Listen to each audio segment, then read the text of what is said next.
It is. Yeah. Helen, I have few questions from you. From the team, from a few members of our team, they asked a few questions. So I'll ask those out from you, and you can give your best take on it. So shall we begin? I will try my best. So Garima is our senior product designer here. She has asked, couple of questions like what methodologies and tools do you use to gather user insights and do research. How do you use different tools, or which methodologies you use to conduct the research?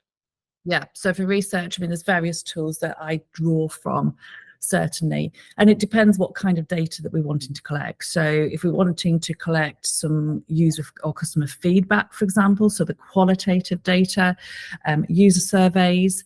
If we're in a larger, maybe longer term project, diaries are a really great way of collecting qualitative data.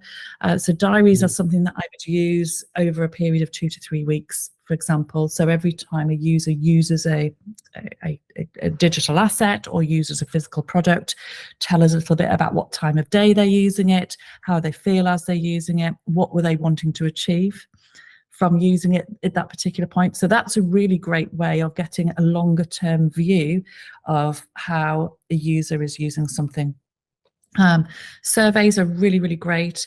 And for a really good mix of qualitative and quantitative data, I really love doing the usability tests.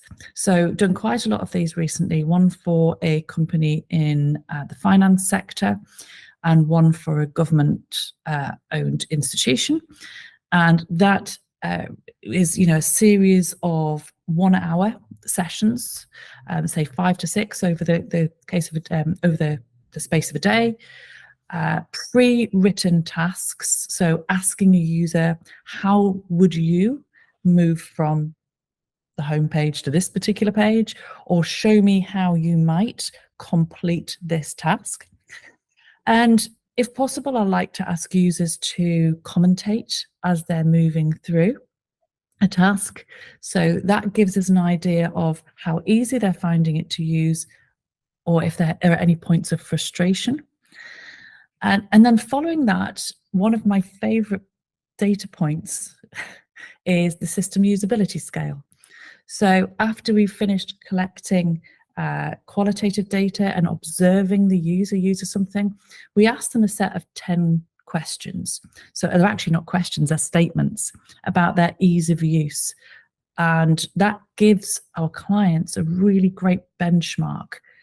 And it gives us a benchmark, can be a benchmark as to where we should be getting to. So if we get a score of, say, 40 on a system usability scale, that's low, and we should be aiming for 75 or 80 and above. So we can make changes based on what we've got, and then test again in 2 to 3 months' time, whatever the sort of the agile cycle is that we're working with. So there's a number of methodologies that I use, and those are just some of them, for example. Great, thank you. Another is